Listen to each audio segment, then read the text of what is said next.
Legend. E como que você entrou nesse rolê? Tipo, pum, beleza, consumia, entendia, legal, comecei a jogar, mas como que você virou apresentadora de League of Legends? Tá. Eu trabalhava como editora de vídeos para canais de YouTube. E porque foi quando eu tinha terminado a faculdade e tal. E enquanto isso, para você conseguir mais trabalhos como editor de vídeo, você tem que ter um portfólio. E na época eu não tinha, isso foi mais ou menos, eu estava terminando na verdade a faculdade, isso era 2018, e eu falei assim, cara, eu preciso começar a construir meu portfólio, porque no meio do ano que vem, né, no meio de 2019 eu iria me formar. E eu precisava começar a ter um material para procurar emprego. E aí eu falei assim, bom, e se eu começasse a fazer lives na Twitch? Eu ia começar a jogar o League of Legends ainda, então eu poderia meio que começar a fazer umas lives, tipo, do iniciante até, tipo, e toda live eu vou aprendendo, vou desenvolvendo, porque eu realmente ia começar do zero. E criar vídeos. Eu pegava essas lives e editaria essas lives para estudar, para refinar o meu trabalho e para também criar um portfólio, né? E aí eu fiz o meu canal na Twitch para começar a fazer lives e tudo mais. Mas eu estava no TCC, então eu não conseguia fazer muitas coisas, porque o TCC é um inferno, quem já passou por isso sabe. Consome Você não tem totalmente tempo, a vida do estudante. você não tem tempo para nada. E aí depois que eu terminei minha faculdade, eu logo consegui um emprego como editora de vídeos mesmo, para um canal de YouTube de um casal de artistas de rua. Então, eu tava fazendo lives, mas realmente era tipo assim, fazia 2, 3 vezes na semana só para ter um material para eu conseguir editar. Mas eu já estava construindo um portfólio que não dependia tanto disso. E fui tocando, fui trabalhando com essa galera e fazendo algumas lives quando dava, porque eu comecei a pegar um pouco de gosto pelas lives. E aí veio a pandemia, em 2020. E na pandemia eu perdi meu emprego. Eu não sou natural de São Paulo, eu vim para São Paulo para fazer faculdade. Meus pais moram no interior do estado ainda. Então eu também não podia ir para casa dos meus pais, porque a gente já estava em lockdown. E eu precisava ter dinheiro, né? Porque tipo, era o meu último mês assim, com salário, porque eu tinha sido mandada embora. E na pandemia, essa parte de mídias foi uma das primeiras que foi cortada, assim. E aí eu estava fazendo live, como eu só estava trancada em casa, não tenho ninguém na minha família aqui em São Paulo, era só eu sozinha.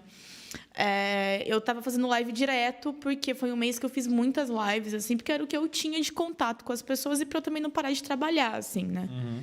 E aí, no mês seguinte a isso, eu consegui meu primeiro pagamento na Twitch, por conta das lives. Eu falei assim, cara, vamos fazer? Vamos fazer porque eu preciso fazer, porque tá me dando um dinheiro, eu tô conseguindo tirar uma grana para auxiliar meu pai, pagar algumas contas, então vamos fazer. Só que eu queria continuar assistindo o CBLOL todo sábado e domingo, que era a minha grande paixão. Eu assistia CBLOL sábado e domingo, e segunda e terça a gente tinha o Circuitão, que era meio que a série B, assim, se a gente fosse comparar com o campeonato. Que eu adorava também o Circuitão. Inclusive, o Circuitão eu até gostava mais, porque tinha uma apresentadora mulher, né, coisa que no CBLOL não tinha. E o narrador e o comentarista do Circuitão, eu achava que eles tinham mais a ver comigo, porque eles eram muito mais divertidos, era um clima mais leve e tal. Então, eu assistia... de sábado a terça, eu consumia League of Legends o dia inteiro, assim. E eu precisava assistir o CBLOL, mas eu precisava fazer live, porque era o que ia pagar minhas contas, né? Então, eu comecei a fazer um radinho do CBLOL, né? Então, eu abria a live, não transmitia a tela do CBLOL, como o Baiano, que é um dos maiores criadores de conteúdo que a gente tem de League of Legends faz hoje em dia. Tipo o Watch Party mesmo. Não é uma Watch Party, porque na Watch Party você ainda transmite o jogo, o campeonato, né? Era um radinho mesmo, assim. Tipo, era só o meu rosto na tela da live e eu ia comentando com as pessoas enquanto eles assistiam a transmissão no canal oficial do CBLOL. Eu ia comentando em cima do jogo, assim, né? E aí, nesse mesmo período, isso foi mais ou menos junho de 2020... Nesse mesmo período, rolou o lançamento do Valorant, que é o jogo de FPS da Riot Games. Né? E eu comecei a jogar muito Valorant, aí passei esse mês de junho fazendo nesse esquema. Essa live o radinho do CBLOL deu muito certo, foi a primeira vez que eu bati mais de 10 viewers na minha live. E a gente começou a ter uma interação muito boa, eu e o meu público, porque eles me ensinavam muitas coisas que eu não sabia ainda. E aí, acho que logo no finalzinho de junho, a gente teve o primeiro campeonato de Valorant que rolou no Brasil, que foi o GC Ultimate. E aí eu fiz uma transmissão um dia que era CBLOL e eu emendei com esse campeonato.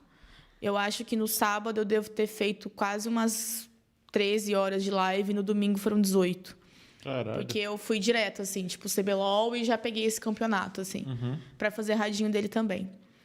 E como o Valorant tinha sido lançado naquele período, foi um período muito... o voice aberto dele não tinha nenhum...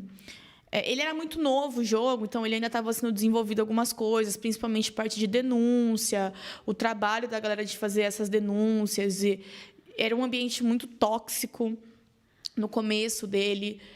Hoje não tem nem comparação, tá milhões de vezes melhor. E aí eu fiz um grupo de WhatsApp para meninas que queriam jogar Valorant, conhecer outras meninas e a gente puder, tipo, poxa, galera, quero jogar agora. Tem alguém disponível para jogar? E aí a gente mandava no Zap pra gente sempre jogar juntas. Sei. E aí eu falei, gente, eu vou fazer uma transmissão do campeonato e tal. Se vocês quiserem participar, eu acho que vai ser super legal, porque a gente pode trocar um conhecimento sobre jogadas mais profissionais e etc e tal. Eu chamei as meninas para assistirem a live. E aí uma das pessoas que assistiu essa transmissão, que era uma dessas meninas que estava nesse grupo, ela era de uma organização. E ela, depois da live, veio me chamar e ela falou assim, pô, você tem maior voz de narradora. E em setembro, eu e a minha org vamos fazer um campeonato feminino de Valorant. Você não quer narrar? Aí eu virei para ela e falei assim, pô, cara, eu nunca narrei nada na minha vida. Assim, a única coisa que eu sei fazer é copiar os meninos do CBLOL, porque eu nunca fiz. Ela falou assim, não, tudo bem, porque a gente está com a intenção de dar oportunidade para pessoas novas mesmo e tal. Aí eu falei, tudo bem, eu vou. Junho até setembro, eu tenho 3 meses para aprender a fazer, então dá para eu dar uma estudada. Só que aí, nisso, ela pediu para que eu entrasse na org dela, na organização dela, porque eu ia meio que ser narrador oficial da org deles. E aí você tem que setar suas redes sociais, então fazer banner, colocar no Twitter, né, o bannerzinho lá, colocar na bio que você é X coisa da organização. E eu coloquei na minha bio do Twitter que eu era narradora de League of Legends de Valorant. Eu nunca tinha narrado nada na minha vida. Aí... Só um bait. Eu coloquei.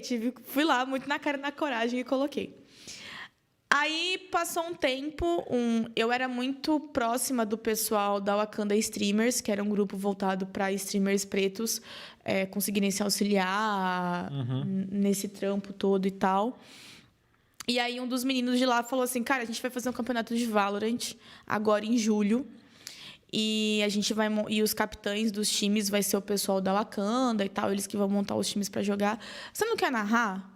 Eu falei assim, pô, eu posso narrar, mas eu nunca narrei na minha vida. Não, é porque na sua bio tá falando que você é narradora. Tá? Eu falei assim, não, tudo bem, mas é porque eu vou narrar um campeonato em setembro. Dele, não, mas a gente quer fazer uma coisa bem for fun, assim, bem para brincadeira. Então, você pode utilizar esse campeonato para você se desenvolver, para você aprender e tal. Falei, beleza, vou lá. Fui, narrei. E logo depois disso, uns 15 dias também depois disso, veio um convite para eu narrar League of Legends num campeonato feminino do Sakuras Esports, que era uma organização também voltada para auxiliar mulheres nos esportes, que hoje em dia já não existe mais, mas na época existia. Era também um modo do League of Legends que ele não é um modo competitivo, que a gente fala, ele também era um modo for fun, assim, de brincadeira. E elas queriam dar oportunidade para uma pessoa que não fosse do projeto delas participar do casting e da narração. E aí elas me chamaram para narrar. Isso foi dia 22 de agosto. O de Valorant foi dia 15 de agosto de 2020. Esse foi dia 22 de agosto de 2020. Aí eu narrei. E aí, depois disso, não parei mais, assim. Foram vindo vários e vários e vários convites para narrar, principalmente campeonatos femininos, campeonatos universitários, porque na época da pandemia, todos os jogos universitários foram para o online. Então, fiz muitos campeonatos universitários, muitos campeonatos femininos, principalmente de League of Legends. Eu também fazia de Valorant. Teve finais de semana, assim, e isso começou a me dar dinheiro, isso começou a me dar retorno financeiro. Então, eu comecei a fazer vários.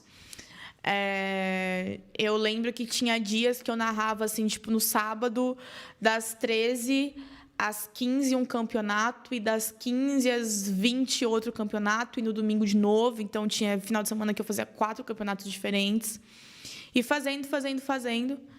Aí, no final desse ano, do ano de 2020, eu já estava completamente apaixonada por cast, porque daí eu estava consumindo CBLOL mais do que nunca, né? E outras ligas também internacionais. E aí eu virei pro meu pai e eu falei, ai, pai, olha, eu vou ficar só com uma cliente. Eu já tinha conseguido alguns outros clientes de edição de vídeo de novo. Eu vou ficar só com uma cliente de edição de vídeo.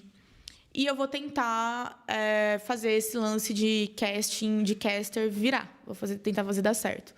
Se eu não entrar na Riot no final de 2022, começo de 2023, aí eu desisto, já tenho o meu diploma mesmo e volto a trabalhar com audiovisual. Já tenho a minha formação. Aí ele falou assim, não, cara, tenta, vai, a gente te dá o suporte que você precisar até agora, porque eu falei que a grana não ia ser muito, muito boa, né? Nesse começo. Isso foi mais ou menos no final de novembro, começo de dezembro, que eu tive essa conversa com meu pai. Logo, aí, no começo de janeiro, a Riot Games já me fez o convite para ser narradora oficial do CBLOL Academy, né? Que é a liga de base que a gente tem para desenvolver novos jogadores, revelar novos nomes. E foi isso. Foi assim que eu fui para a Riot Games Brasil.